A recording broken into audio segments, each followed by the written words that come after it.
আসিফ নজরুলের পদত্যাগ চাই।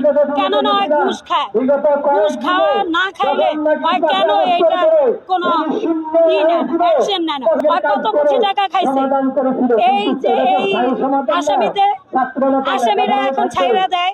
আজকে যে পর্যন্ত আমাদের আসিফ নজরুল আমাদের কথা না শুনবে আমরা এই রাজপথ ছাড়বো না।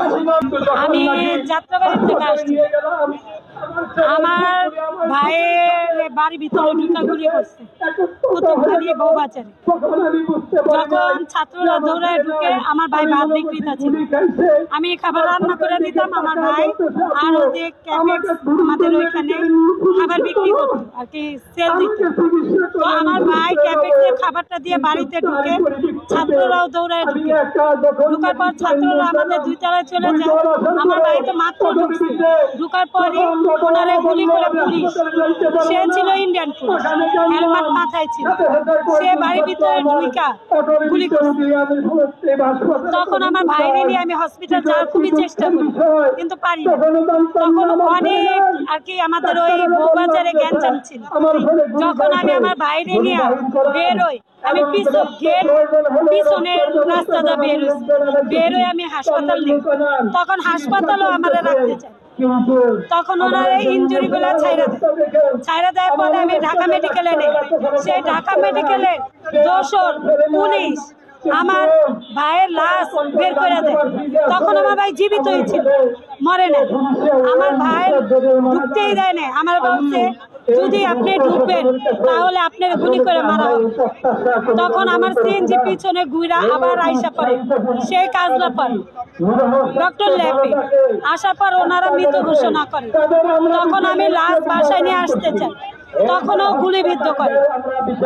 তখন আবার আমি পিছনের দরজা দিয়ে পিছনের রাস্তা দিয়ে আমি নিয়ে আসি আমার ভাইকে, নিয়ে আসা আমার বাড়ির ওই সাইডে একটা গলিতে গোসল টোসল দিয়া আমি জোড়াই নেই রাত্রে। তখন আমাদের ওইখানে বড় মাদ্রাসায় আমরা ওনার জানাজা দেওয়াতেও আমাদের গুলিবিদ্ধ করে। আমাদের শুধু 4 জন ছিল ফ্যামিলি, সেই 4 জনের জুরাইন কর্মস্থান নেয়। আমাদের কর্মস্থানের থেকেও মাটি মঞ্জুর করতে চায় না। প্রথম মাওতাল কবরস্থানে নেওয়া হয়, তখন ওইখান থেকে ছাইরা দেয় না, পুলিশেরই নিয়ে আসেন চেয়ারম্যানের। যখন আমি চেয়ারম্যানের ফোন দিই, উনি বলছে গোপনে চুপনে মাটি দিয়ে দিতে, কিন্তু এই লাশ কি গোপনে মাটি দেওয়ার? কখনো না। তখন আমি আমার ভাইরে কি করুম, তখন আমি মিথ্যার আশ্রয় নিয়ে আমি জুরাইন আমি মাটি মঞ্জিল দিই। তখন বলছে আমার ভাই স্ট্রোক করে মারা গেছে, বলি নাই যে গুলি খায় মারা গেছে। তখন ওনারা মাটি মঞ্জিল করতে। তারপরের দিন আমি থানায় যাই, আমাদের ওইখানে থানা আমার মামলা নেয়নি, আমার বের করে দিচ্ছে, মামলা নেয়। আমার ভাই মারা যায় 19 জুন। তখন আমি থানায় ঢুকি, আমার মামলা নেয়নি, আমার অনেক ভয়ভীতি দেখা। তখন আমি কি করবো, আমি বাসায় আসার পরে আমি 5 আগস্টের পরেও যাই, তখন আমাদের ওইখানে থানা কোনো কার্যকরী উইরা ফেলাইছে। তারপর আমি ড্যামরা থানায় যাই, ড্যামরা থানায় যাওয়ার পরও আমার মামলা নেয় নাই। আমারে বলে ডক্টর ইউনূসের কাছে যাও, আমারে বলে ছাত্রদের কাছে যাও। আমি তখন বলি যে ছাত্ররাই আমার কয় না, এখানে কোনো মামলা হবে না।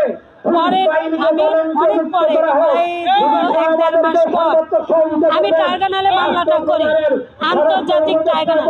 কিন্তু আমরা মামলাটার কোনো সুরাহা, কেন সুরাহা, কি কারণে? কোন ঘুষ খায় আসিফ নজরুলের পদত্যাগ চাই। কেন নয় ঘুষ খায়, ঘুষ খাওয়া না খাইলে হয় কেন এইটা কোনো অ্যাকশন নেয় না।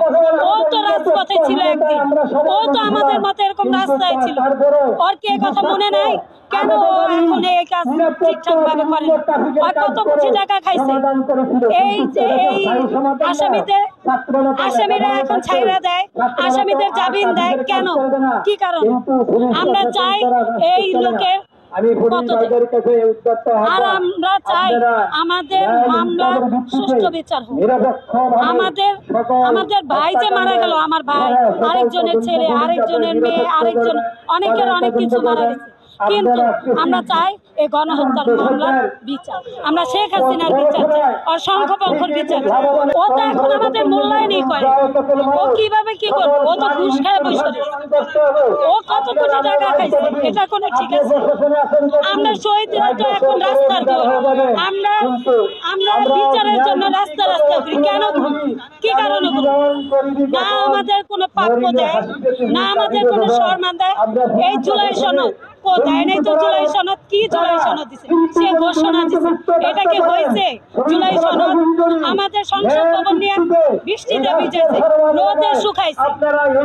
ডক্টর ইউনূস কি জুলাই সনদ দিছে? উনি হাতে হাতে জুলাই সনদ দেওয়ার পর আমাদের কোনো সুষ্ঠু বিচার আমরা পাই। আমার নাম শারমিন, আমার ভাইয়ের নাম শহীদ আসলাম। যাত্রাবাড়ির একটা মামলা, টাইমের মামলা। টাইমকে পুলিশ নির্বিচারে যাত্রাবাড়িতে যে গুলি করা হয়েছিল, হত্যা করেছিল, সেই টাইমের হত্যার মামলা কালকে আন্তর্জাতিক ট্রাইব্যুনালে উঠেছিল। সেই হত্যাকারী কিভাবে জামিনে মুক্ত পেয়ে যায় তার প্রতিবাদে আজকে আমরা এই সচিবালয়ে এসেছিলাম। আমরা উপদেষ্টা আসিফ নজরুলের কাছে আমরা কথা বলতে এসেছিলাম, আমাদেরকে কথা বলার সুযোগ দেওয়া হয় নাই। এবং পুলিশ আপনারা দেখেছেন আমাদের শহীদ মা বোনের গায়ে হাত তুলেছে, লাথি মারছে। যে পুলিশ লাথি মারছে সেই পুলিশের ভিডিও আমরা ছবি উঠে রাখছি, আপনার মাধ্যমে দেওয়া হবে। আজকে যে পর্যন্ত আমাদের আসিফ নজরুল আমাদের কথা না শুনবে আমরা এই রাজপথ ছাড়বো না। আমার ছেলে মিরাজ হোসেন যাত্রাবাড়ি, আমি শহীদ মিরাজের বাবা আব্দুর রব। আপনারা জানেন যে সারা বাংলাদেশে গণহত্যা, তার মধ্যে অন্যতম হয়েছিল আপনার যাত্রাবাড়ি। এই যাত্রাবাড়ি হানিফ ফেরাইবের নিচে যাত্রাবাড়ি থানার সামনে আমার মিরাজকে নির্বিচারে গুলি করা হয়। শুধু আমার মিরাজ না, ওইখানে সারা বাংলাদেশে 70% শহীদ হয়েছে যাত্রাবাড়ি, আর 30% সারা বাংলাদেশে। তাই আমরা এই বিচারটা যাতে সঠিকভাবে পাই এবং শহীদের মর্যাদা, শহীদের সম্মাননা। আরেকটা জিনিস আপনাদের মাধ্যমে দেশবাসীর কাছে বলতে চাই যে 1971 সন 72-এর যে শহীদদের, যে মুক্তিযোদ্ধা, যে ভুয়া মুক্তিযোদ্ধা গুলো আছে, এখান থেকে আপনি সংস্কার করে যারা খারাপ, যারা দুর্নীতিবাজ, ভুয়া মুক্তিযোদ্ধা, তাদেরকে সরিয়ে এই জুলাই 5 আগস্ট যারা শহীদ হয়েছিল, আহত নিহত, এই শহীদ পরিবারকে যাতে এই শহীদের মর্যাদা দেওয়া হয়, আমরা এটুকু চেয়েছিলাম। আসিফ নজরুলের অবশ্যই তার ভূমিকা আমরা দেখছি না। শুধু আসিফ নজরুল না, আরো অনেক উপদেষ্টা, পুলিশ বাহিনী এখানে আছে, এখানে হাসিনার দোষকরা আছে। এবং আসিফ নজরুল কিন্তু একটা সংগ্রামী, উনি রাজপথে ছিলেন, কিন্তু জানি না কেন উনি শহীদের বিচারটা নিয়ে এরকম অসম্মানতা, দুর্বলতা দেখাচ্ছেন। তাই আপনার মাধ্যমে দেশবাসীর কাছে বলতে চাই, আমরা যে শহীদ পরিবার যার সারা বাংলাদেশে আহত নিহত হয়েছি, তাদের কাছে সঠিক বিচারটা আমাদের এই অর্থনৈতিক সরকারের আমলে, ইউনূস সরকারের আমলে যাতে আমরা বিচারটা দেখতে পারি।